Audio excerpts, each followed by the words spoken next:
উদ্দেশ্য এটাই, আল্লাহ রসুলকে চিনতে হবে। আজকে তো আমরা অনেককে চিনি, আমাদের কাছে আজ স্টার আল্লাহ রসুল না, ঠিক না ঠিক বলে?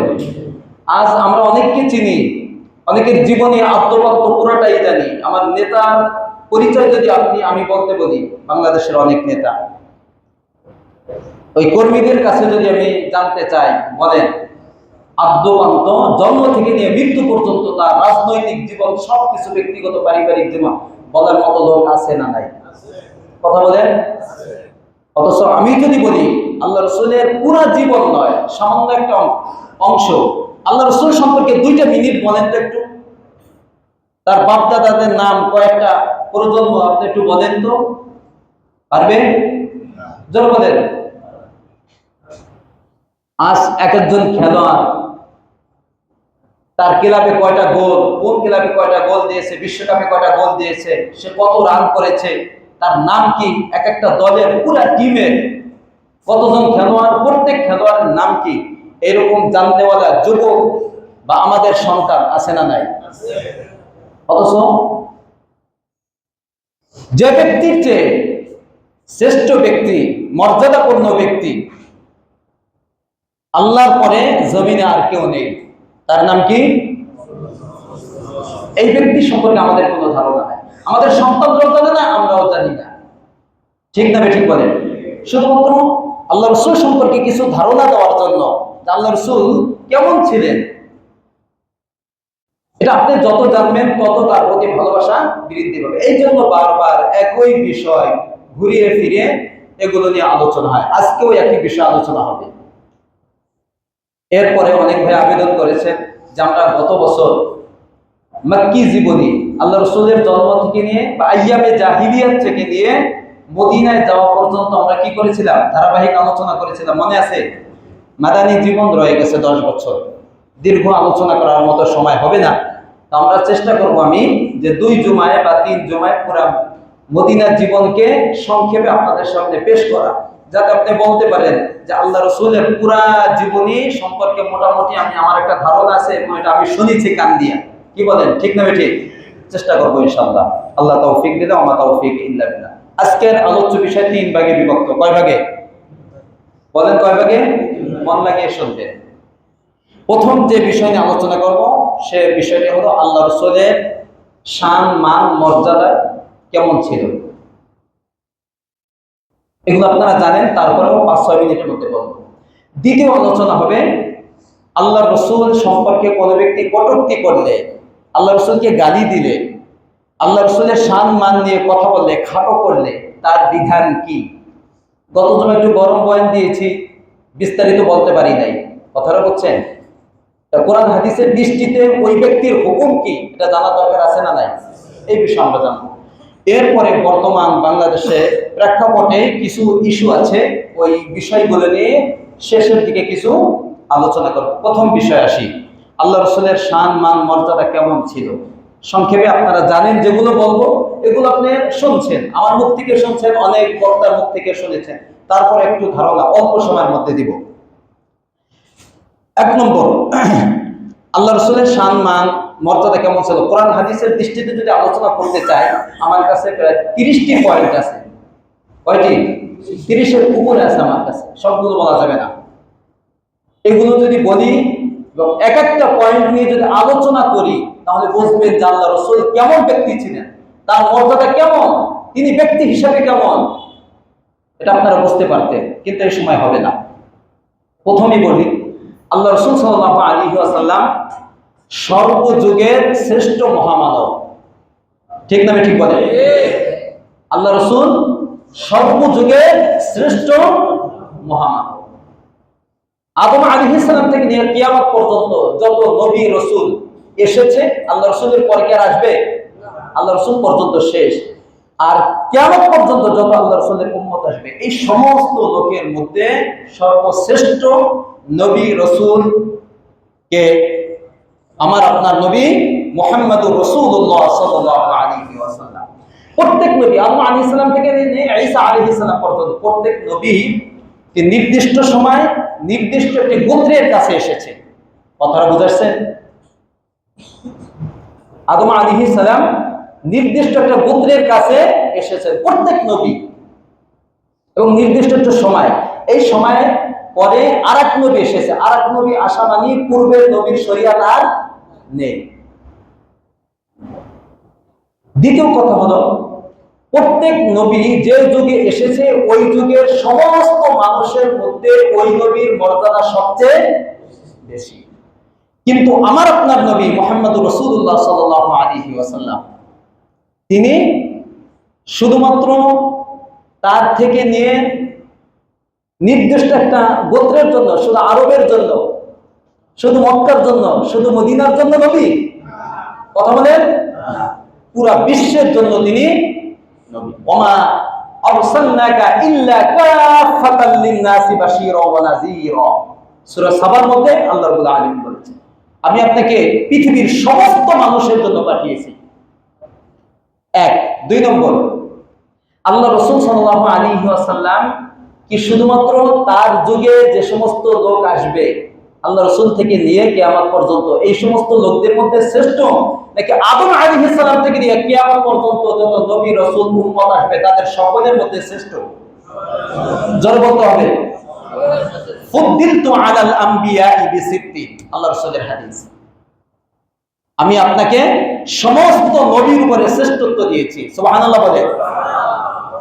আমাকে আল্লাহ রাসূল বলেন আমাকে দেওয়া হয়েছে। আর আল্লাহ রাব্বুল আলামিন বলেন, আল্লাহ রাসূল বলেন ইন্নাল্লাহা ফাদ্দালানি আলাল আমবিয়া, আল্লাহ রাব্বুল আলামিন আমাকে সমস্ত নবীর উপর শ্রেষ্ঠত্ব দান করেছেন।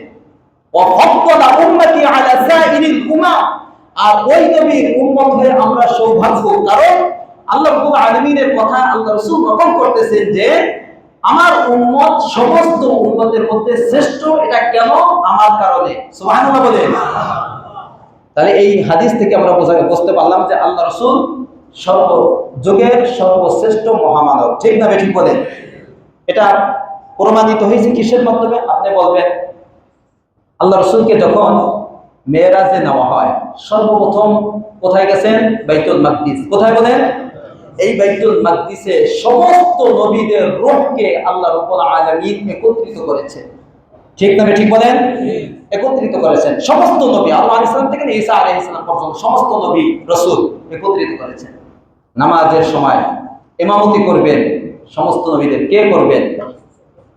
কে করবেন? জিবরিল আমিন হাত ধরে আল্লাহ রাসূল সাল্লাল্লাহু আলাইহি ওয়াসাল্লামকে টান দিয়ে ইমামতির যে স্থান, ইমামের যে স্থান, এই স্থানে দাঁড়িয়ে বললেন, আজকে এই সমস্ত লোকদের মধ্যে আপনার মর্যাদা সবচেয়ে বেশি, এবং এই মর্যাদাকে প্রতিষ্ঠিত করার জন্য আল্লাহ রাব্বুল আলামিন এই ব্যবস্থা করেছেন। কাজী সমস্ত নবী রাসূলের ইমামতি আপনিই করবেন। সুবহানাল্লাহ। ইমামুল আম্বিয়া। এক নম্বর পয়েন্ট গেল। দুই নম্বর পয়েন্ট দেখেন, বিস্তারিত বললে 5 মিনিট যায় একটা বলতে। দুই নম্বর পয়েন্ট, এটা দুনিয়ায় একটা বললাম, আর বলবো না। তাহলে দুনিয়ায় সর্বশ্রেষ্ঠ মহামানব কে? যারা বলেন কে? কবরে।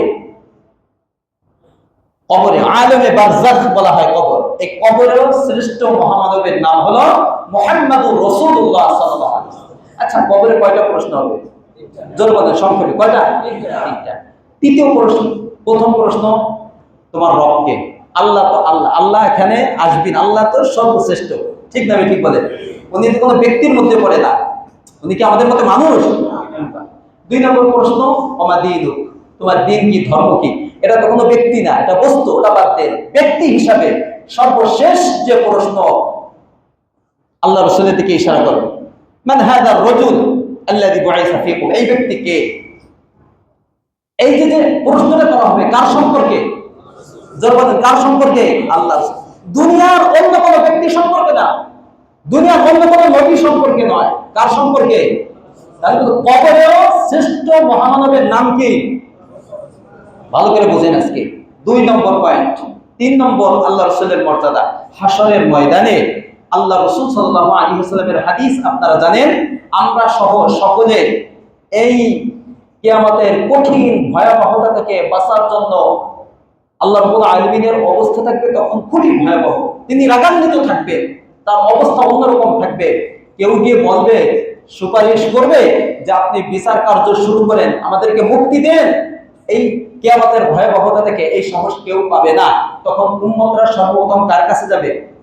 আদম আলাইহিস সালাম পারবে? দ্বিতীয় পর্যায়ে যাবে কোন কোন পর্যায়ে নূহ আলাইহিস সালামের কাছে পারবে? ইব্রাহিম আলাইহিস সালামের কাছে যাবে পারবে? মুসা আলাইহিস সালামের কাছে যাবে পারবে তিনি? ঈসা আলাইহিস সালামের কাছে যাবে তিনি পারবে? এরপর সর্বশেষ ঈসা আলাইহিস সালাম পাঠাবেন আমার আপনার নবী মুহাম্মদুর রাসূলুল্লাহ সাল্লাল্লাহু আলাইহি ওয়াসাল্লামের কাছে। ওই সমস্ত নবীদের মতো আল্লাহ রাসূল এই কথা বলবেন না, লাস্তু লাহা, আমি আজকে সুপারিশ করতে পারবো না। আল্লাহ রাসূল একটা বাক্য বলবেন, আনা লাহা, আমি রাসূলই সুপারিশ করার একমাত্র উপযুক্ত। সুবহানাল্লাহ বলেন। আল্লাহ রাসূলকে অনুমতি দেওয়া হবে, এটার নামই হলো মাকামে মাহমুদ। এটার নাম কি? মাকামে মাহমুদ। আরশের নিচে সিজদা করে যাবেন এবং আল্লাহ রাসূল বলেন, আমাকে এমন প্রশংসার বাক্য আমার অন্তরে ঢেলে দেওয়া হবে যা পূর্বেও দেওয়া হয় নাই, এখনো দেওয়া হয় নাই। একমাত্র যখন আমি সিজদায় লুটিয়ে পড়ব তখন আমার অন্তরে আল্লাহ রাব্বুল আলামিন এমন এমন প্রশংসার বাক্য ঢেলে দিবে যে বাক্য দিয়ে আমি প্রশংসা করব। আল্লাহ রাব্বুল আলামিন খুশি হয়ে বলবে, ইরফা ইয়া মুহাম্মদ ইরফা রাসা, তুমি তোমার মাথা উঠাও। সাল তুফা, চাও দেওয়া হবে। ইশফা তুশাফা, সুপারিশ করো, যা সুপারিশ করবে এটা গৃহীত হবে। সুবহানাল্লাহ বলে। তাহলে হাশরের ময়দানে সর্বশ্রেষ্ঠ ব্যক্তির নাম কে? ভালো করে মনে রাখেন। দ্বিতীয় পর্যায়ে হাশরের ময়দানে হাউজে কাউসার আদম আলাইহিস সালামকে দেওয়া হবে। কথা বলেন। ঈসা আলাইহিস সালামকে দেওয়া হবে। কাকে দেওয়া হবে? তাহলে হাশরের ময়দানে হাউজে কাউসারের মালিক হবে একমাত্র আমার আপনার নবী মুহাম্মদুর রাসূলুল্লাহ সাল্লাল্লাহু আলাইহি ওয়াসাল্লাম। এটার মাধ্যমে তার শ্রেষ্ঠত্ব প্রমাণ হয় না? হয় না? জান্নাতে 4 নম্বর পয়েন্ট, জান্নাতের সর্বশ্রেষ্ঠ মর্যাদা কার? বলেন তো কার? জান্নাতের মধ্যে যে সর্বশ্রেষ্ঠ আসন আছে এই আসনের নাম হলো ওসিলা। নাম কি? ওসিলা। আমরা আজানের দোয়া যে দোয়াটা পড়ি না, এই দোয়ার মধ্যে আছে আতি মুহাম্মাদানিল ওসিলাতা ওয়াল ফাদিলা। এই যে ওসিলা, আল্লাহ রাসূল বলেন আমার জন্য তোমরা ওসিলার দোয়া করো। কিসের দোয়া করো? এবং হাদিসের মধ্যে আছে সাল্লাল্লাহু আলাইহিল ওসিলা। আল্লাহ রাসূল বলেন আমার জন্য তোমরা আল্লাহর কাছে ওসিলা চাও। সাহাবায়ে প্রশ্ন করলেন, ওসিলা কি ইয়া রাসূলুল্লাহ? আল্লাহ রাসূল সাল্লাল্লাহু আলাইহি ওয়াসাল্লাম বলেন, আ'লা দারাজাতিন ফিল জান্নাহ, জান্নাতের সর্বোচ্চ স্তর, সর্বোচ্চ মর্যাদার নাম হলো ওসিলা। সুবহানাল্লাহ বলে। এর উপরে জান্নাতুল ফিরদাউস হচ্ছে, জান্নাতুল ফিরদাউস এটা, কিন্তু এর চেয়ে উঁচু স্থান আর কোনটা নেই জান্নাতে। আল্লাহ রাসূল এরপর বলেন, লা ইয়ানালুহা ইল্লা রাজুলুন ওয়াহিদুন, এই স্থানের মালিক হবে এক ব্যক্তি। কয়জন? একজন। এরপর আল্লাহ রাসূল বলেন, আরজু আন আকুনা আনা হুয়া, আরজু আন আকুনা আনা হুয়া, আমি রাসূল আশা করি যে ওই স্থানের অধিকারী আমি রাসূল হব। সুবহানাল্লাহ বলেন। তাহলে জান্নাতের সর্বশ্রেষ্ঠ যে স্থানের নাম ওসিলা, এটা কাকে দেওয়া হবে? তাহলে জান্নাতেও তিনি শ্রেষ্ঠ, দুনিয়ায় শ্রেষ্ঠ, কবরের শ্রেষ্ঠ, হাশরের ময়দানে শ্রেষ্ঠ, জান্নাতে। কথা বলছেন। এই 4টা বললাম, 5 নম্বর বলে শেষ। 15টা লিখেছিলাম, বলতে পারবো না যেহেতু 15 মিনিট হয়ে গেছে, তাহলে আমি আমার আলোচ্য বিষয় থেকে আমি যেতে পারবো না। আচ্ছা, আপনারা সূরা ফাতিহা পড়ছেন? পারেন? ফাতিহা পারেন? প্রথম আয়াত কি? আলহামদুলিল্লাহি রাব্বিল আলামিন। আচ্ছা, আলহামদুলিল্লাহ এতটুকু বাদ দিয়া রব্বিল আলামিন অর্থ কি? কথা বলেন। সমস্ত জগতের রব আল্লাহ। সমস্ত জগতের রব কে? মানেন না? মানেন না? কথা বলে না। তাহলে যত জগৎ আছে, আসমান জমিন, এর মাঝে জগৎ কত? জগৎ কত? কোন একজন বলেন না? পৃথিবীতে জগৎ কত জগৎ আছে? আরে জানেন আপনারা, অনেকে জানেন। কোন? 18,000। 18,000 কথা শোনেন নাই? জি, এটা ভুল। লক্ষ লক্ষ জগৎ আছে, কোনো হিসাব নেই। বুঝাচ্ছে কথাটা? লক্ষ লক্ষ জগৎ আছে। যাই হোক, এই সমস্ত জগতের রবকে, এর বিপরীতে একটা আয়াত, রব্বিল আলামিন এর বিপরীতে একটা আয়াত আমি দাঁড় করানোর জন্য আমি বলতেছি। কোরআনে আছে সূরা আম্বিয়ার মধ্যে, ওমা আরসালনাকা ইল্লা রাহমাতাল লিল, আমি আপনাকে আলামিন এর রহমত হিসাবে পাঠিয়েছি। এই আয়াতে বোঝা গেল সমস্ত রহমাতাল লিল আলামিন, আগের আয়াতে বলা হয়েছে রব্বিল আলামিন, এখানে রহমাতাল লিল। তাহলে সমস্ত জগতের রব যদি আল্লাহ হয়, তাহলে যে স্থানের, যে জায়গার, যে বস্তুর রব আল্লাহ, ওই বস্তুর জন্য রহমান আল্লাহ রাসূল সাল্লাল্লাহু আলাইহি ওয়াসাল্লাম। ঠিক না? ঠিক বলেন? জি। আসমানের মালিক কে? আসমানের রব কে? আসমানের জন্য রহমান আল্লাহ রাসূল সাল্লাল্লাহু আলাইহি ওয়াসাল্লাম। আরশ, আরশ তো কোনো, আরশ কি আল্লাহ? আরশ কি সৃষ্টি না? আরে বলেন, আরশ কি সৃষ্টি করা হয়েছে না? আরশের সৃষ্টিকর্তা কে? ওই আরশের জন্য রহমত আমার আপনার নবী মুহাম্মদুর রাসূলুল্লাহ সাল্লাল্লাহু আলাইহি ওয়াসাল্লাম। ভালো করে বোঝেন, যেখানে যেখানে আল্লাহ রব, ওই জায়গায় আল্লাহ রাসূল সাল্লাল্লাহু আলাইহি ওয়াসাল্লাম রহমত। কথাটা বুঝাচ্ছে? তাহলে বোঝেন আল্লাহ রাসূলের মর্যাদা কত বেশি। আমি আপনি মর্যাদা না দিলে কি হবে আল্লাহ রাসূলকে? আল্লাহ রাসূলকে মর্যাদা দিয়েছেন কে? একটা বললে একটা কথা না বললেই নয়। অনেক নবী নিজেদের অনেক কিছু আল্লাহ রাসূলের, আল্লাহ রাব্বুল আলামিনের কাছ থেকে চেয়ে নিয়েছেন। অনেক নবী আল্লাহর কাছ থেকে অনেক কিছু কিনেছেন, চেয়েছেন। উদাহরণস্বরূপ যেমন বলি, ইব্রাহিম আলাইহিস সালাম আল্লাহর কাছ থেকে একটা জিনিস চেয়ে নিয়েছেন, লা ওয়ালা তুখজিনি ইয়াউমা ইউবাসুন। আল্লাহ, ইব্রাহিম আলাইহিস সালাম বলতেছেন, আল্লাহ কাল কিয়ামতের ময়দানে আমাকে আপনি লাঞ্ছিত করবেন না। এই কথাটা কে বলছেন? আল্লাহ কবুল করছেন, তাকে লাঞ্ছিত করা হবে না। আর আমার আপনার নবী মুহাম্মদুর রাসূলুল্লাহ সাল্লাল্লাহু আলাইহি ওয়াসাল্লামের অবস্থাটা দেখেন, তিনি এই জিনিসটা চান নাই, অটোমেটিক আল্লাহ রাব্বুল আলামিন নিজেই তাকে দান করেছেন। সুবহানাল্লাহ বলেন। সূরা তাহরিম পড়েন, ইয়াউমা লা ইউখজিল্লাহুন নাবিয়্যা।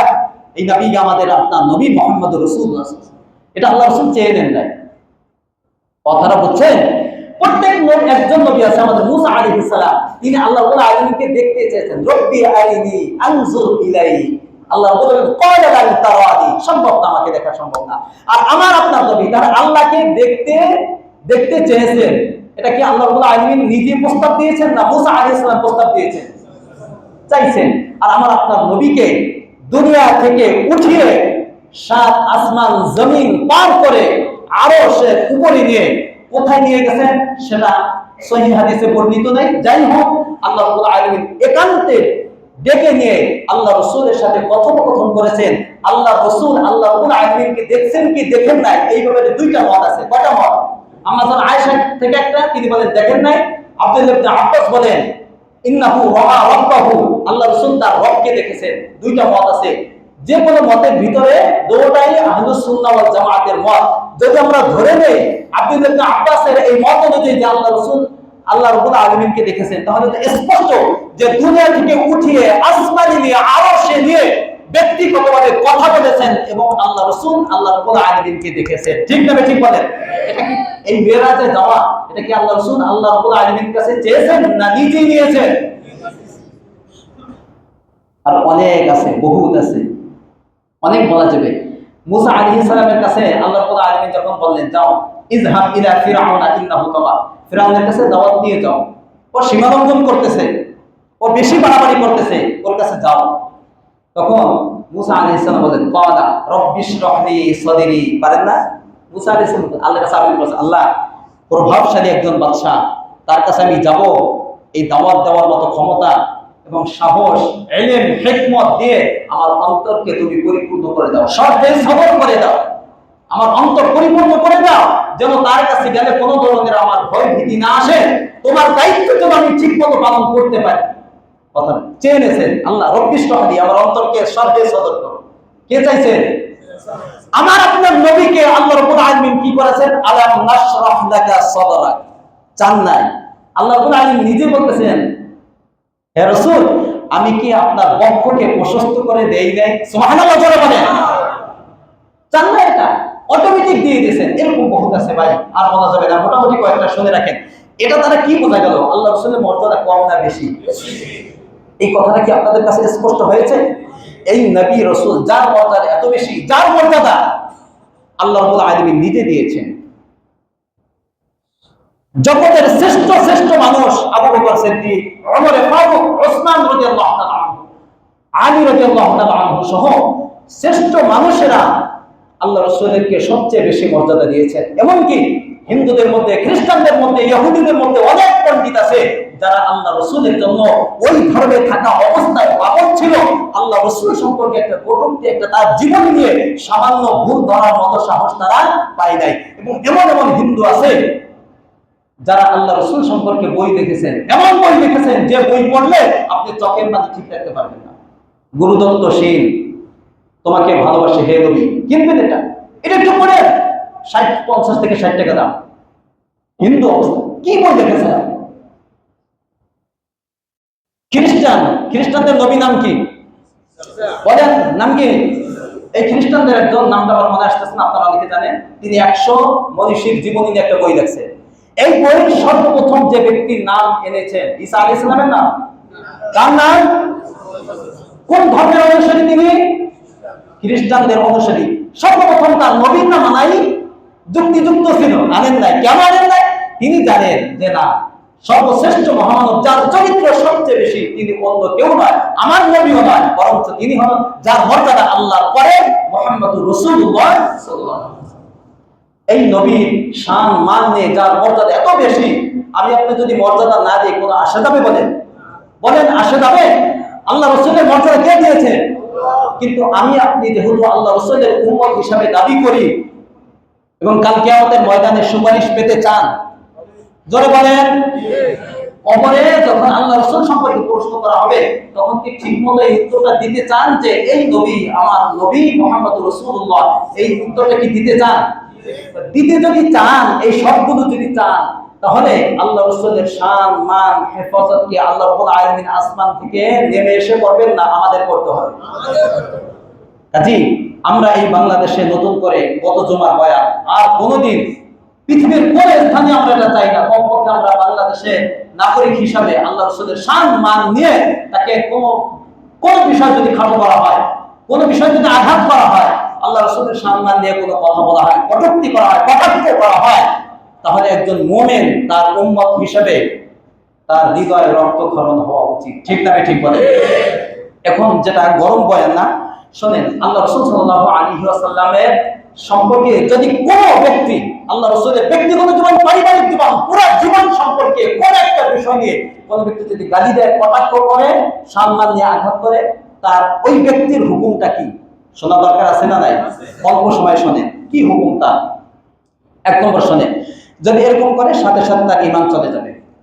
কি চলে যাবে? ঈমান চলে যাবে। 1 নম্বর দলিল সূরা তাওবা 65-66 বের করে নিয়ে বলার সময়, কুল আবিল্লাহি ওয়া আয়াতিহি ওয়া রাসূলিহি কুনতুম তাস্তাহজিউন লা তা'তাযিরু ক্বাদ কাফারতুম বা'দা ঈমানিকুম। কেন আল্লাহ রাসূলকে নিয়ে কথা বলেছো? তুমি ঈমান আনার পরে তোমার ঈমান শেষ, তুমি কাফের হয়ে গেছো। 1 নম্বর ঈমান শেষ। কথা বোঝাচ্ছে? 1 নম্বর হুকুম, কোন ব্যক্তি আমি আপনি যে হোক না কেন, যদি বলেন, যে বলছে তাকে সমর্থন করেন, যে দলে করেছেন ওই দলকে সমর্থন করেন, ভালোবাসেন, সবার হুকুম এক। যারা বলেন সবার হুকুম কি এক, ঈমান শেষ। 2 নম্বর হুকুম, ওই ব্যক্তির উপর আল্লাহর লাআনাত বর্ষিত হবে 24 ঘন্টার প্রত্যেকটা সেকেন্ডে সেকেন্ডে সেকেন্ডে। কথা বুঝাচ্ছে? দলিল সূরাতুল আহজাব 57 নম্বর আয়াত, দেখে নিন, এটা বিস্তারিত বলবো না। 3 নম্বর হুকুম, দুনিয়ায়ও সে লাঞ্ছিত হবে, আখিরাতেও সে কি হবে? লাঞ্ছিত হবে। দলিল ইন্নাল্লাযীনা ইউহাদ্দুনা আল্লাহা ওয়া রাসূলাহু উলাইকা ফিল আযাল্লিন, সূরাতুল মুজাদালা 20 নম্বর আয়াত, দেখে নিন। 3 নম্বর হুকুম। 4 নম্বর হুকুম, যে ব্যক্তি হোক না কেন, সে যে হোক না কেন, আলেম হোক না কেন, যদি আল্লাহ রাসূল সম্পর্কে কোনো ধরনের কথা বলে, তার সম্মান খাটো করার চেষ্টা করে, সাথে সাথে সে যদি বিবাহিত হয়, তার বৈবাহিক এই দাম্পত্য জীবন ছিন্ন হয়ে যাবে, স্ত্রীর সাথে সাথে তালাক হয়ে যাবে। ঈমান আছে? ঈমান না থাকলে বিবাহ হয় কেন? কথাটা বুঝাচ্ছে? ভালো করে বুঝে নেবে। 5 নম্বর হুকুম হলো, এই ব্যক্তি যদি মারা যায়, তার দাফন কাফন জানাজা ইসলামী রীতি অনুযায়ী হবে না। একটা কুত্তা মারা গেলে কি করেন? একটা কুত্তা মারা গেলে কি করেন? তাকে সুন্দর করে দাফন কাফন করে কবর দেন, লাইতে তাকে ঠেলে ঠেলে গন্ধে তাকে আজা ফেলে দেন। তার হুকুম একই। কাল ব্যক্তি কুকুরের মতো, সে তার দাফন কাফন ইসলামী রীতিনীতিতে হবে না, মুসলিমদের কবরস্থানে তার জানাজা হবে না। ঠিক করে ঠিক বলেন। 6 নম্বর হুকুম হলো, এমন ব্যক্তি চিরস্থায়ী জাহান্নামী। কোনো সন্দেহ আছে? কোনো সন্দেহ নাই। দলিল সূরাতুত তাওবা 111, সূরা নিসা 111 দেখে নিয়ে দিতা, বলা যাবে না। ওয়ানুসলিহি জাহান্নাম ওয়াসাআত মাসীরা, শেষটুকু বললাম। 7 নম্বর হুকুম, এই ব্যক্তির রক্ত হালাল হয়ে যায়। এটা নিয়ে এখন আলোচনা শুরু হবে। এই ব্যক্তির রক্ত কি হয়ে যায়? রক্ত হালাল হবে মানে তার কতল ফরজ। তার কতল কি? যে ব্যক্তি আল্লাহ রাসূল সম্পর্কে কথা বলবে তার কতল ফরজ, তাকে হত্যা করা ফরজ। বেঁচে থাকার অধিকার তার দুনিয়ায় নেই। বলবেন আপনার বানাই কোন হুজুর? না, আজকে 10, 12, 20টা লিখে আনছি, তো বলার মতো তো সময় নাই। আপনার ইমামদের মতগুলো একটু শুনে দেই। আমরা কয়জন ইমামকে মানি বাংলাদেশে? পৃথিবীতে জোর বলেন 4 জন। এই 4 ইমামের মত শোনাই। এই 4 ইমাম এরা কি কোরআন হাদিসের বাইরে কথা বলছে? জোর বলেন। এরা কোরআন হাদিস থেকে এই সম্পর্কে যত কোরআনের আয়াত আছে, হাদিস আছে, সবগুলো সামনে রেখে সমাধান দিয়েছে। এর মধ্যে প্রথমে আসি হানাফি মাযহাব, আর এক মাযহাব হলো শাফি মাযহাব। এই দুই মাযহাবে এর কোন ব্যক্তি যদি আল্লাহ রাসূলের সম্মান নিয়ে কথা বলে, সে সাথে সাথে কাফের, তাকে হত্যা করতে হবে। তাকে কি করতে হবে? হত্যা করতে হবে। হত্যা কে করবে এটা পরে আসবে, পরে আলোচনা। যদি আমার মনে না থাকে একজন মনে করে দেবেন এই কথাটা। হত্যা কে করবে এটা পরে। তার হুকুম কি? সে কি কাফের। কাফেরের হুকুম কি? সব কাফেরের হুকুম এক না। এই কাফেরের হুকুম মুরতাদ, এই মুরতাদের হুকুম কি বলে? হত্যা করে ফেলতে হবে। 2 মাযহাব সংক্ষেপে বললাম। 3 নম্বর মাযহাব মালিকি মাযহাব, 4 নম্বর মাযহাব হাম্বলি মাযহাব। এই মাযহাবের হুকুম হলো আরো কঠিন, এই জন্য পরে বললাম। সে তো মুরতাদ, তাকে কতল করতে হবে। ওই ব্যক্তি যদি কতলের আগে তওবা করে, তার তওবা কবুল হবে না। সে যদি বলে আমার ভুল হয়ে গেছে, আমি তওবা করে আর কোনোদিন আল্লাহ রাসূল সম্পর্কে বলবো না, হবে না। তার তওবা কাল কিয়ামতের ময়দানে যদি আল্লাহ চান আল্লাহ কবুল করবে। কথাটা বুঝাচ্ছে? কিয়ামতের ময়দানে। কিন্তু দুনিয়ার হুকুম হলো তওবা করলে তওবা গৃহীত হবে না, কবুল করা হবে না। কেন? আল্লাহ রাসূলের সম্মান নিয়ে কথা বললো, তার হুকুম কি? কতল, হত্যা করতেই হবে তাকে। স্পষ্ট কথা। লা তাসকুতু তাওবাতু,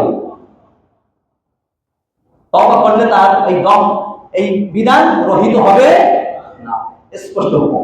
এখন হত্যা কে করবে? আপনি আমি না, রাষ্ট্রপ্রধান। কে করবে?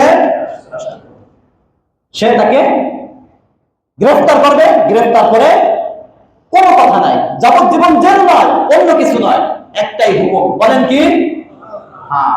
ইসলামী রাষ্ট্র থাকলে তো সহজ। যদি ইসলামী রাষ্ট্র না থাকে তখন কি করবে এই বিধান এখন বলা যাবে না। যাই হোক, কিন্তু রাষ্ট্রপ্রধান সহ রাষ্ট্রের যারা দায়িত্ব আছে তারা যদি এই দায়িত্ব না নেয় এবং কোন ব্যক্তি যদি আল্লাহ রাসূলের সম্মান নিয়ে কথা বলে আর আমি আপনি সহ্য না করে তাকে হত্যা করে ফেলি, তাহলে আমার হুকুম কি হবে? উচিত ছিল রাষ্ট্রপ্রধান বা রাষ্ট্র দায়িত্ব নিয়ে হত্যা করা, কিন্তু করে নাই, করবেও না। আমার সহ্য হয় নাই, আমার রাসূল সম্পর্কে কটূক্তি করেছে, আমার রক্ত গরম হয়ে গেছে, আমার ঈমানের দাবি থেকে আমি তাকে হত্যা করে ফেলছি, আমার হুকুম কি হবে? আমি তো তাকে হত্যা করছি, এজন্য হত্যার পরিবর্তে কি আমাকে হত্যা করা হবে না? আমাকে কেউ যদি এরকম করে ফেলে, হুকুম তো রাষ্ট্রের, রাষ্ট্র না করলে কোনো ব্যক্তি যদি করে ফেলে, আল্লাহ রাসূল করে উম্মত যদি করে ফেলে, তাহলে এই হত্যার কারণে তাকে হত্যা করা যাবে। বুঝছেন? কই পেয়েছেন আপনি হুজুর? দলিল লাগবে, শোনেন। আল্লাহ রাসূলের একজন সাহাবী ছিল, অন্ধ সাহাবী। কি সাহাবী বলেন? অন্ধ সাহাবী। এই অন্ধ সাহাবীর একজন উম্মে ওয়ালাদ ছিল, মোট কথা দাসী ছিল। সংক্ষেপে তাড়াতাড়ি বলিস, কি ছিল একজন? এই দাসীটা খুব সুন্দরী, অনেক সুন্দরী। ভালো করে মন লাগাই শোনেন, অনেক সুন্দরী। এই দাসী থেকে তার 2টা সন্তান ছিল। হাদিসের ভাষ্য অনুযায়ী ফুটফুটে সুন্দর, ফুলের মতো অনেক। যেমন স্ত্রী সুন্দর হলে সবার তাকে মহব্বত করে, স্বামী তাকে মহব্বত করে না, কি বলে? আবার যদি সন্তানও খুব সুন্দর হয়, দেখতে ভালো হয়, সভ্য শান্ত হয়, তাহলে তাকেও তার প্রতি মহব্বত বাড়ে না? ওনার এই স্ত্রীর প্রতি ওনার অনেক দুর্বলতা ছিল, সন্তান আরো বেশি দুর্বলতা। উনি বলেন, যখন আমি বাসায় আসি, এই দাসী শুধু আল্লাহ রাসূল সম্পর্কে কানাত তাসদিমুন নবী সাল্লাল্লাহু আলাইহি ওয়াসাল্লাম, আল্লাহ রাসূলকে গালি দেয়, ওয়া তাকাহু বিহি, বিভিন্ন ধরনের মন্তব্য আল্লাহ রাসূল সম্পর্কে করে। সাহাবী বলেন, অন্ধ সাহাবী, আমি বারবার তাকে নিষেধ করছি, কিন্তু সে ফিরে না, থামে না। সে বারবার সে কটূক্তি করতেই আছে। যখনই আমাকে দেখে, আমি ঘরে আসি, আল্লাহ রাসূল সম্পর্কে বিভিন্ন মন্তব্য করে। তো একদিন আমি এরকম ঘরে আসলাম, আল্লাহ রাসূলের দরবার থেকে সে আল্লাহ রাসূল সম্পর্কে আবার ওইরকম গালি দেওয়া শুরু করলো, কটূক্তি করা শুরু করলো, বিভিন্ন মন্তব্য করা শুরু করলো। এখন আর আমি আমাকে নিজেকে কন্ট্রোল করতে পারলাম না, ঠিক রাখতে পারলাম না। তখন সে বলল ফাআখাযতুল মি'ওয়াল, খঞ্জর, নাম কি? ছোট্ট ছুরি, মি'ওয়াল বলা হয় ছোট্ট ছুরি, কোমর থেকে বের করে অন্ধ সাহাবী, সাহাবী কি? অন্ধ সাহাবী, বের করে আস্তে দিয়ে পেটের ভিতরে বারবার করে আঘাত করতে করতে করতে করতে করতে করতে জায়গায় শেষ করে দিয়েছে। রাতের ঘটনা, মদিনায় সংবাদ ছড়িয়ে গেল। আল্লাহ রাসূল পরের দিন সকলকে ডাকলেন, কে হত্যা করছে? ওই ব্যক্তির উপরে আমার রাসূলের পক্ষ থেকে এই দাবি, যদি আমাকে ওই ব্যক্তি বিশ্বাস করে, আমাকে অনুসরণ করে, তাহলে তাকে স্বীকার করতে হবে কে তাকে হত্যা করছে। অন্ধ সাহাবী দাঁড়িয়ে বলে, ইয়া রাসূলুল্লাহ, আমি হত্যা করছি। কেন হত্যা করছো? বিস্তারিত সব বলল, যা এতক্ষণ বলছি সব বলল আল্লাহ রাসূল। আল্লাহ রাসূল শুনে কি বললেন? এই সাহাবী অন্ধ সাহাবীকে হত্যার পরিবর্তে হত্যা করে ফেলছে। আল্লাহ রাসূল যেটা বলছেন এটা মনে রাখতে হবে আমাদেরকে। আল্লাহ রাসূল এই মজলিসের মধ্যে, ভরপুর মজলিসের মধ্যে সকলের সামনে করে উদ্দেশ্য করে বললেন, আলা, শুনে রাখো, ইশহাদু, তোমরা সাক্ষী থাকো, ইন্না দামাহা হাদারুন, এই ব্যক্তি, এই অন্ধ সাহাবী যে কে হত্যা করছে, এই হত্যার কারণে তার উপরে ওয়াজিব ফরজ হয়ে গেছিল তাকেও কি করা? হত্যা করা। কিন্তু যেহেতু এই হত্যা অন্য কোনো কারণে নয়, আমাকে গালি দেওয়ার কারণে, এই জন্য এই অন্ধ সাহাবীর কিসাসকে রহিত করে দেওয়া হলো। সুবহানাল্লাহ বলেন।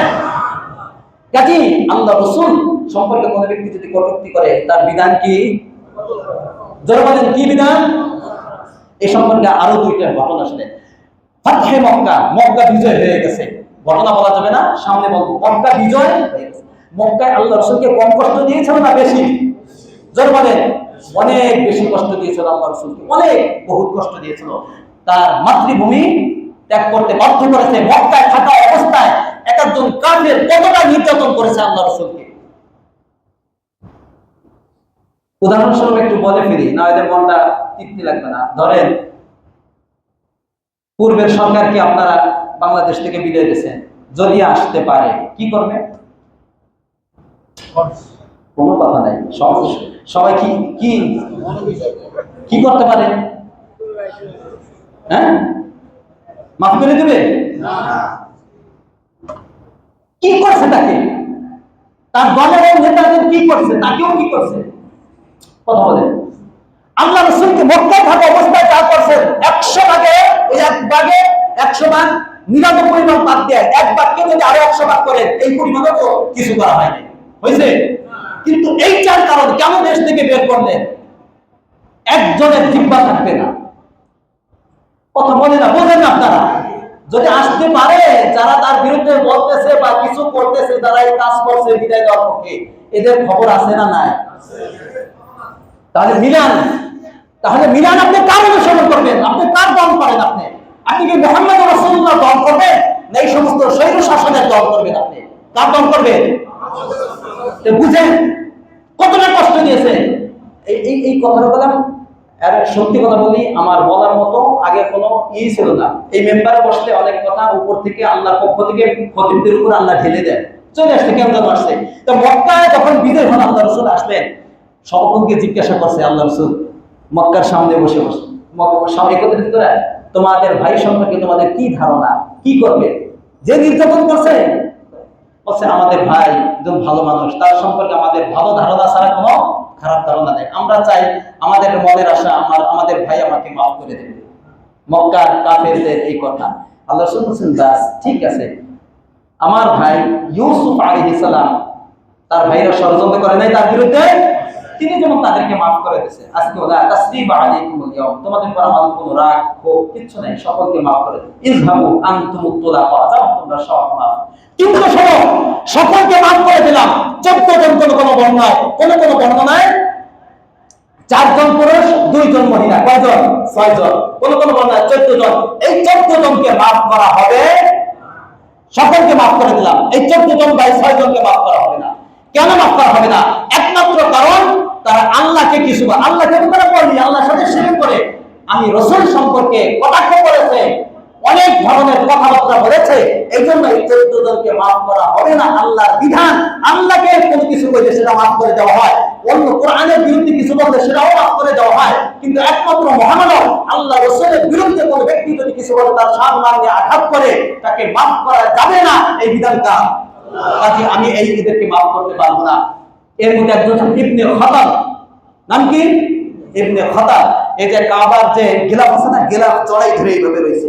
আর আপনারা জানেন ওমান দাখালাহু কানা আমিনা, যে ব্যক্তি হেরেমের ভিতরে অন্তর্ভুক্ত হয়ে যাবে সে যদি বড় ধরনের অপরাধী হয়ে থাকে, তার বাপের হত্যাকারী হয়ে থাকে, তাহলে ওই জায়গা অবস্থায় তাকে হত্যা করা যাবে, তাকে বের করে এনে তারপর হত্যা করতে হবে। তো সাহাবায়ে কেরাম এসে বললেন, ইয়া রাসূলুল্লাহ, ইবনে খাতাব মুতাআল্লিকুন বিআসদাদিল কাবা, সে তো কাবার গিলাফ ধরে রয়েছে, ওই যে ব্যক্তি হত্যা করব। আল্লাহ রাসূল কি বলছেন শোনো, উক্তুলুহুম, এই 14 জনের যে কোনো জন তাদেরকে হত্যা করে ফেলবে। ওয়ালাউ তাআল্লাকু বিআসদাদিল কাবা, যদিও এই 14 জনের কোনো একজন কাবার গিলাফ ধরুক না কেন, কারণ অল্প সময়ের জন্য এই জায়গায় হত্যাকাণ্ড করা, আমার বিরুদ্ধে যারা কথা বলেছে তাদেরকে হত্যা কার্যকর করার বিধান এটা হালাল করে দিয়েছে আমার রব আমাকে। কাজী এই 14 জনের কোন একজন যদি কাবার গিলাফ করে, সে ইবনে খাতাব হোক না কেন, তাকে সেখানে হত্যা করে দাও। সাহাবায়ে কেরাম তার চুটি ধরে ওই জায়গায় তাকে হত্যা করে ফেলেছে। কথাটা ভালো করে বুঝেন, এই ইস্যুটা অন্য কোনো ইস্যু না। কে? মুহাম্মাদুর রাসূলুল্লাহ সাল্লাল্লাহু আলাইহি ওয়াসাল্লাম।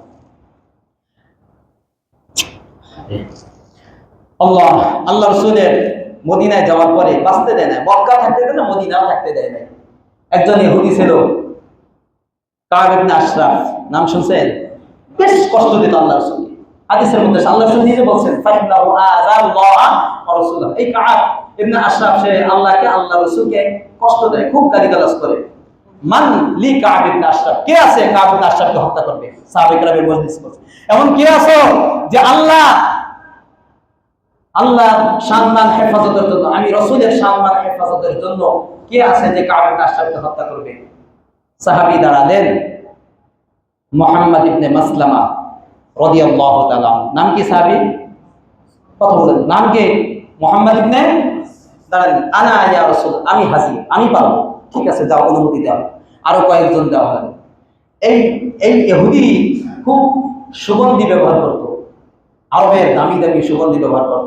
তার কৌশলে তাকে হত্যা করা হয়েছে, বুঝাচ্ছে? তার সাথে যে আগে সক্ষতা তৈরি করছে, এরপর বলছে পাম্পটি দিছে, তুমি অনেক ভালো ভালো দামি আতর ব্যবহার করো, একটু ঘেরান দিতে দেবা, এইভাবে ধরছে। অনেক এটা বড় ঘটনা, এই এক ঘটনা বলতে গেলে 1 জমা লাগবে। বাস যাই হোক, তখন ঘেরান নীতি দিছে, এইভাবে ধরছে, ঘেরান নিছে। আরেকবার দাও, আরেকবার যখন দিছে তখন তার কলারটা ধরছে, তার পাশে তারা ছিল, বলছে কাপ শেষ করে দাও, সাথে সাথে শেষ করে দিয়েছে। কে এই ব্যক্তি? কে ছিল? বুঝে না? এই কারণটা সব কে? ইহুদি। কি করতো? আল্লাহ রাসূলের বিরুদ্ধে কথাটা বুঝছেন? 2 নম্বর আরেকজন ছিল আবু রাফি, হিজাজের মধ্যে, মদিনা থেকে একটু দূরে হিজাজের ভিতরে ছিল। বেশ আল্লাহ রাসূলের বিরুদ্ধে কথা বলতো, অনেক বিরক্ত করতো আল্লাহ রাসূলকে। আল্লাহ রাসূল ঠিকই বললেন, ওর বিরুদ্ধে অ্যাকশন নিতে হবে, কে আসো? সাথে সাথে আব্দুল্লাহ ইবনে আতিক সহ একদল দাঁড়ালো। গিয়ে অনেক দূরে গিয়ে, রাত হয়ে গেছে, গোপনে গেট, আরে প্রধানমন্ত্রী বা আমাদের এখন বাড়ির যে গেট থাকে না, এরকম গেটটা যখন গেট সন্ধ্যা হয়ে যায়, গেট বন্ধ করে দেয়, আওয়াজ আসে, কেউ আসো, থাকলে তাড়াতাড়ি ভিতরে ঢোকো, গেট বন্ধ হয়ে যাবে। উনি কৌশলে ভিতরে ঢুকে গেলেন। ঢুকে দেখো রাত যখন গভীর হয়েছে, আস্তে আস্তে সিঁড়ি দিয়ে উঠে, খুঁজে খুঁজে, অন্ধকারে দেখা যায় না, ধরে ফেলছে, বুঝে ফেলছে। কিভাবে বুঝে ফেলছে? যাই হোক, হত্যা করছে, কয়েকবার আঘাত করছে, চিৎকার করছে, কি তো এখানে আসছে, আবার সরে গেছে, আবার আঘাত করছে। এক পর্যায়ে বারবার আঘাত করে তিনি নিশ্চিত হইতে পারেন নাই যে মারা গেছেন কিনা। কিন্তু তখন সিঁড়ি দিয়া আঘাত করে সিঁড়ি দিয়া নামতেছিলেন, তার সিঁড়ি দিয়া পরে পাটা ভেঙে গেছে। এরপরে গেটের বাহিরে এসে তিনি অপেক্ষা করতেছেন সকাল পর্যন্ত, যে মৃত্যু হয়েছে কিনা এই সংবাদ না আসা পর্যন্ত আমি আল্লাহ রাসূলের দরবারে যাব না। কথাটা বুঝেন, আমি যাব না। সকালে খবর আসতো, দেওয়ালের উপরে এক ব্যক্তি উঠে সংবাদ দিয়েছে আবু রাফি ইন্তেকাল করেছে। উনি খুশিতে আস্তে আস্তে এই পা নিয়ে, ভাঙ্গা পা নিয়ে আল্লাহ রাসূলের দরবারে গিয়ে সংবাদ, আল্লাহ রাসূল শেষ করে দিয়ে এসেছি, তবে এই আমার এই পায়ের সমস্যাটা হয়েছে। আল্লাহ রাসূল, তোমার পাটা উবসুল রিজলাক, তোমার পাটা এদিকে বাড়িয়ে দাও। সামনের দিকে বাড়িয়ে দাও। আল্লাহ রাসূল হাত হালকা করে তার পায়ে ভাঙ্গা পায়ে একটু মালিশ করে দিলেন। আবু রাফি বলেন, আমার পা ভালো অবস্থায় যেরকম ছিল এর চেয়েও আরো অনেক গুণ বেশি ভালো অনুভব হতে লাগলো। সুবহানাল্লাহ। আমার উদ্দেশ্য বোঝানো যে আল্লাহ রাসূলের কটাক্ষকারী, আল্লাহ রাসূলের সম্মান নিয়ে যারা বলবে তাদের দুনিয়া থাকার কোনো অধিকার আছে? খালি ঘটনা শুনে মজা নেবেন না, বাস্তবতা বুঝতে হবে। এদের পরিণাম কি? এদের পরিণাম সম্পর্কে আরেকটা ঘটনা বলি। একজন সাহাবী এই খ্রিস্টান ইসলাম ধর্ম গ্রহণ করছে। ইসলাম ধর্ম গ্রহণ করার পরে আল্লাহ রাসূল তাকে ওহী লেখার দায়িত্ব দিয়েছিলেন। কি লেখা? ওহী লেখার দায়িত্ব। তো এরপর আবার কিছুদিন পর আবার সে খ্রিস্টান হয়ে গেছে, মুরতাদ হয়ে গেছে। মুরতাদ হয়ে যাওয়ার পরে সে মক্কার যে বর্ডার একেবারে শেষ সীমানা, সেখানে সে বসবাস করত। তো সে এসে বলতে লাগলো, খ্রিস্টান হওয়ার পরে বলতে লাগলো যে লা ইয়াদরি মুহাম্মদ ইল্লা মা কাতাবতু লাহু, মুহাম্মদ কিছুই জানে না। নাউজুবিল্লাহ বলে, আমি যা লিখেছি ওইটাই জানে, আর কিছু জানে না। নাউজুবিল্লাহ বলে, এটা কি আল্লাহর রাসূল সম্পর্কে কটূক্তি নয়? কথা বলেন। এই ব্যক্তি কিছুদিন পর মারা গেল। মারা যাওয়ার পরে কবর দিয়েছে, দাফন। কবর দেওয়ার পরে সকালে লোকজন উঠে দেখি তার লাশ কবরের উপরে। তখন বলাবলি করতেছে, ও এই মুহাম্মাদের বিরুদ্ধে কিছু বলছে, এই জন্য মুহাম্মদ আর তার সাথীরা এটা করছে। এরপরে অনেক গভীর করে আবার নিচে তাকে দাফন দেওয়া হয়েছে। এটা কোনো বানানো কথা না, বুখারীর হাদিস। অনেক গভীরে সকালে উঠে দেখে আবার তার লাশ কোথায়? এসে দিকে পুকুরে প্রস্তাব করতেছে তার লাশের উপর। তখন তারা বুঝতে পারল না, এটা মুহাম্মদ আর তার সাথীদের কাজ নয়, বরং সেটা ওই কটূক্তি করছে এর শাস্তি। শোনেন, দুনিয়া গ্রহণ করবে না ওই ব্যক্তিকে, মাটিও গ্রহণ করবে না। ওই মাটিও তাকে গ্রহণ করবে না, নিতে চাবে না ভিতরে। আর হাসরের ময়দানে তো তার লাঞ্ছনা বঞ্চনা কতটা হিসাব করে দেন এখান থেকে। সাবধান। দু একটা ঘটনা আজকে না বললেই নয়। আরেকটা ঘটনা শোনেন, এটা না বললে নয়। এটা মিশরের বেশি দিনের ঘটনা নয়। মিশরে একজন খতিব খুতবা দিচ্ছেন। এই যে আমার মতো একজন খতিব, আমার মতো খতিব, এরকম ভণ্ড খতিব আছে না নাই বাংলাদেশে? কথা বলে না, আছে না নাই? ভণ্ড খতিব খুতবা দিচ্ছেন। এর মধ্যে মিশরের এক মন্ত্রী উজির খুতবার মাঝে সে আসছে। আসলে লোকজন সরে যায়, সামনে এসে বসছে। কথাটা বোঝা যাচ্ছে? যাই হোক, বসার পরে সে তাকে একটু খুশি করার জন্য, এই উজিরের নাম, প্রধানমন্ত্রীর নাম হলো তহা হোসাইন সম্ভবত। যাই হোক, আসার পরে সে তাকে একটু খুশি করার জন্য খুতবা একটু চেঞ্জ করে, একটু পরিবর্তন করে অন্য খুতবা দিয়েছে। এটার আগে আমি একটা কথা বলি। আল্লাহ রাসূল সাল্লাল্লাহু আলাইহি ওয়াসাল্লাম একদিন দাওয়াত দিচ্ছিলেন, মক্কার বড় বড় নেতাদের দাওয়াত দিচ্ছিলেন, বড় বড় লিডার যারা। ঠিক এই মুহূর্তে আল্লাহ রাসূলের এক অন্ধ সাহাবী ছিল, আব্দুল্লাহ ইবনে উম্মে মাকতুম। নাম কি? আব্দুল্লাহ ইবনে উম্মে মাকতুম। তিনি আসলেন একটা কথা জিজ্ঞাসা করার জন্য আল্লাহ রাসূলকে। কিন্তু আল্লাহ রাসূল তার এই আশাটাকে একটু বিরক্তির কারণ মনে করলেন। কেন? এই মজলিস, বড়দের মজলিস, এরা যদি ঈমান এনে যায় তাহলে ইসলামের অনেক কি হবে? বাস্তবতা, এটা বাস্তবতা এটাই। তো ওই সাহাবীর দিকে আল্লাহ রাসূল ভ্রুক্ষেপ করলেন না, একটু বিরক্ত হইলেন। বিরক্ত হলে একটু ভ্রু একটু কুঞ্চিত হয় না, কপালটা এরকম হইল, এবং তার দিকে একটু লক্ষ্য করলেন না। আল্লাহ রাসূলের দৃষ্টিভঙ্গি ছিল যে তার মাসআলা জানার তো পরেও সময় আছে না নাই? এদেরকে যদি দাওয়াত দিয়ে তারা ইসলাম গ্রহণ করে তাহলে অনেক ইসলামের উপকার হবে। আল্লাহ রাসূল দৃষ্টিভঙ্গি এটা ছিল। কিন্তু এই সাহাবীকে যে ভ্রুক্ষেপ করলেন না, এটা আল্লাহ রাব্বুল আলামিনের পছন্দ হয় না। সাথে সাথে সূরা আবাসা ওয়া তাওয়াল্লা আন জাআহু, একটু তিরস্কার করলেন আল্লাহ রাসূলকে। তাই আল্লাহ রাসূল কোনো গুনাহ না, অপরাধ না, এটা যে ভালো লাগে না আল্লাহ রাব্বুল আলামিনের, এটা একটু ভঙ্গিতে বুঝাইলেন। কথাটা বুঝাচ্ছেন? আচ্ছা, এই খতিব এই মিশরের উজিরকে দেখে তাকে খুশি করে ঠিক আল্লাহ রাসূলের এই কাহিনীটাকে উল্টা করে সে বলল। কি বলল? আনজাহুল আ'মা ফামা আবাসা ওয়া মা তাওয়াল্লা। কি বলল? যে এই যে উজির, মিশরের যে প্রধানমন্ত্রী, এই ব্যক্তির মর্যাদা এত বেশি, মানে নবীর ওই মর্যাদার চেয়ে তাকে উপরে উঠেছে। কিভাবে? যে এই মন্ত্রীর কাছে কোন ভিক্ষুক বা কোন অন্ধ ব্যক্তি যদি আসে তাহলে সে ভুরু কুঞ্চিতও করে না, আবার তার থেকে মুখ ফিরাইও নেয় না। এই কথায় কি হইল? আল্লাহ রাসূলের যে তার মর্যাদা একটু বেশি বুঝাইলো না? কথা বলেন না, বেশি বুঝাইছে না? শুধুমাত্র এই কথা বলছে। খুতবা শেষ, নামাজ পড়ছে। এই মসজিদের মুসল্লি হিসাবে, ওই মসজিদের মুসল্লি হিসাবে ছিল মোহাম্মদ শাকির রাহিমাহুল্লাহ তাআলা, অনেক বড় মুহাদ্দিস। নামাজ শেষ দাঁড়াই গেছেন, দাঁড়িয়ে বললেন, এই লোক সকল শোনো, আইদু সালাতাকুম, তোমরা তোমাদের নামাজকে আবার দ্বিতীয়বার পড়ো। কেন? ফাইন্না ইমামাকুম ক্বাদ কাফারা ইরতাদা, তোমাদের খতিব সে কাফের হয়ে গেছে, মুরতাদ হয়ে গেছে। কেন? সে আল্লাহ রাসূলকে খাটো করে কথা বলেছে। কথাটা বুঝাচ্ছে? খতিব দ্বারা মোহাম্মদ শাকির ইতিহাসের পাতায় লেখা ওনার নাম এখনো ভালো করে বুঝে, কাফের হয়ে গেছে, মুরতাদ হয়ে গেছে, শুধুমাত্র একটু ঘুরে কথা বলছে এই কারণে। আজকে এগুলো না বললে আমার তৃপ্তি লাগতেছে না। শোনেন এরপরে কি হয়েছে। এই মোহাম্মদ শাকিরের ছেলের নাম আহমদ শাকির। নাম কি? উনি বলেন, আমি নিজ চোখে এই খতিবকে দেখেছি বেশি দিন, যে কয়েক বছর পরে আমি দেখেছি মিশরে বড় বড় মসজিদের খতিব, অনেক বড় লেখক খতিব, তার মান মর্যাদা অনেক বেশি ছিল।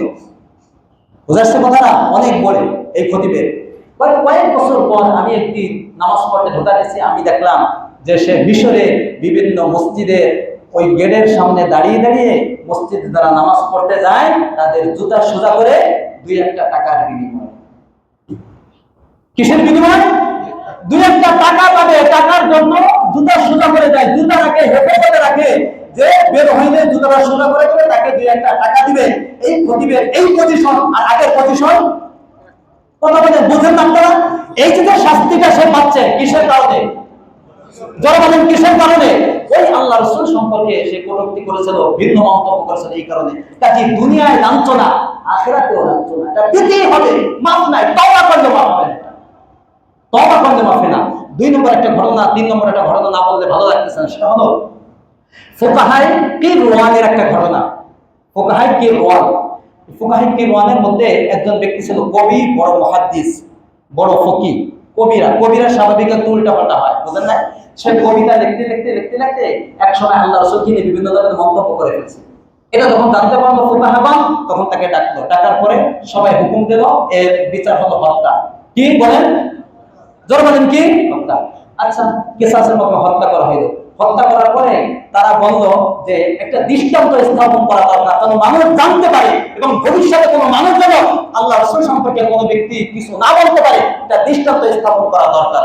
তখন তারা তাকে হত্যা করে ওই যে একটা কাঠ, ওই সুদিতে চড়াই দেখছে না, সুদিতে চড়ায় একটা কাঠ পিছনে দিয়ে এইভাবে হাত দিয়ে পেরেক দিয়ে মেরে দিছে এইভাবে, হ্যাঁ, যাতে করে মানুষ সেটা দেখতে পায় যে এই শাস্তিটা কি কারণে আল্লাহ সবাই তাদের এটা দেখে শিক্ষা নেয়, ইবরাত হাসিল করার জন্য।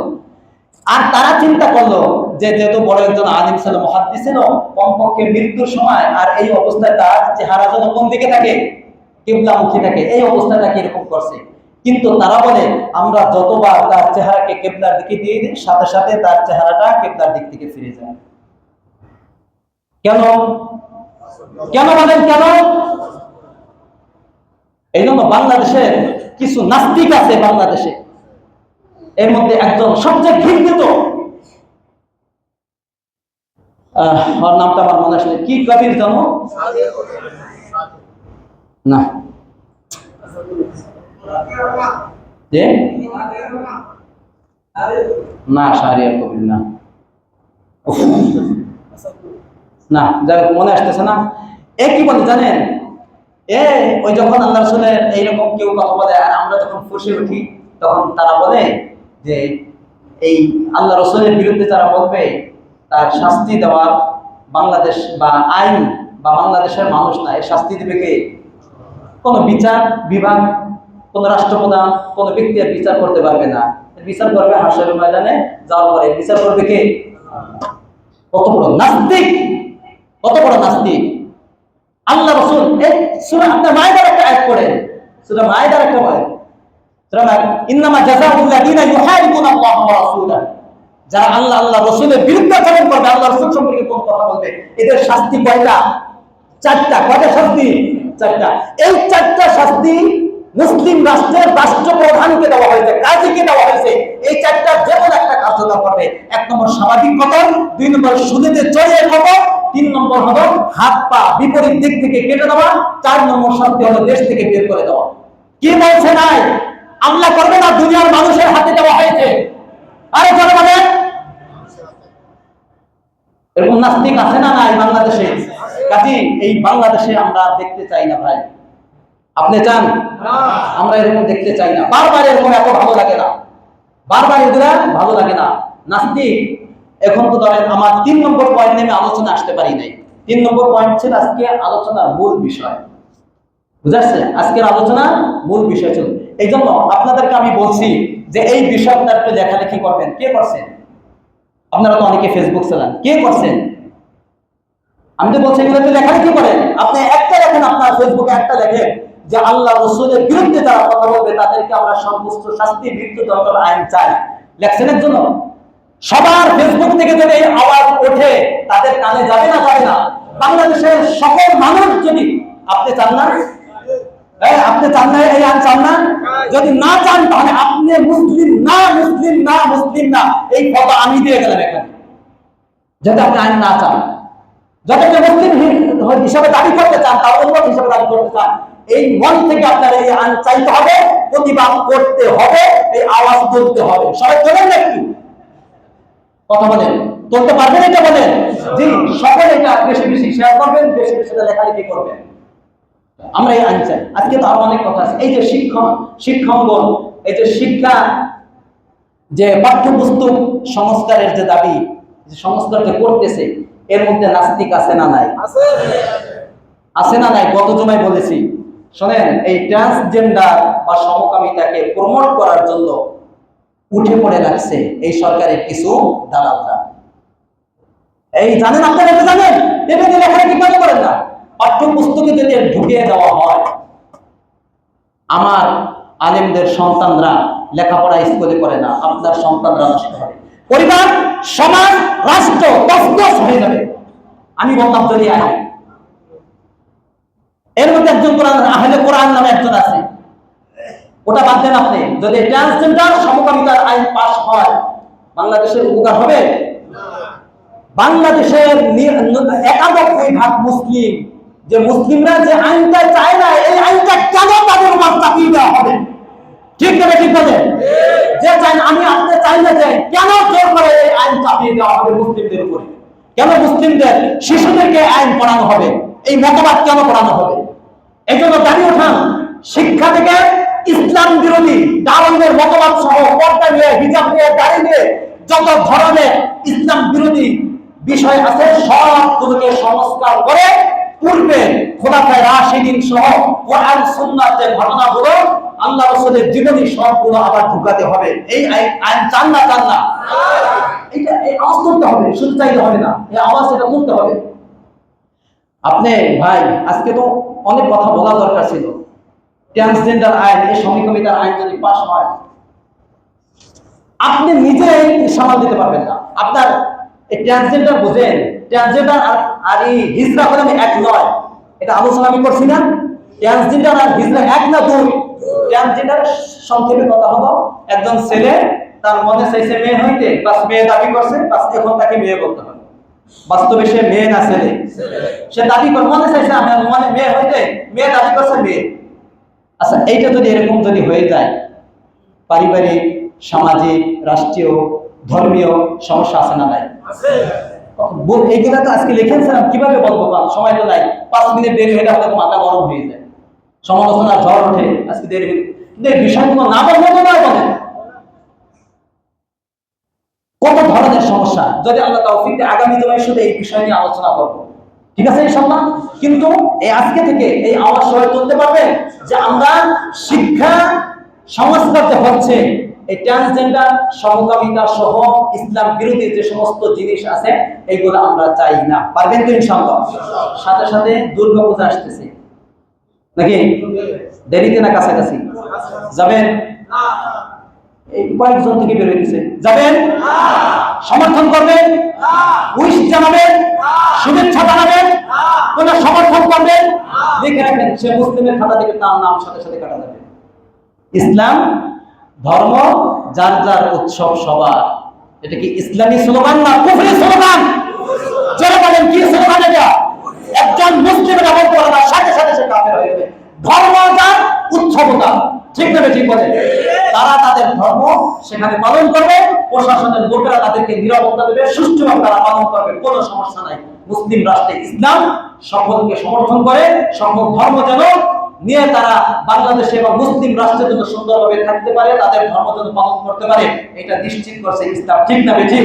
কিন্তু তাদের ধর্মে তাদের অনুষ্ঠানে গিয়ে আমি যোগদান করে আমি উইশ জানাবো, শুভেচ্ছা জানাবো, আমি তাদের সমর্থন করব, এটা ইসলাম চায় না, এটা ইসলামের বিপরীত। ঠিক না ঠিক বলেন?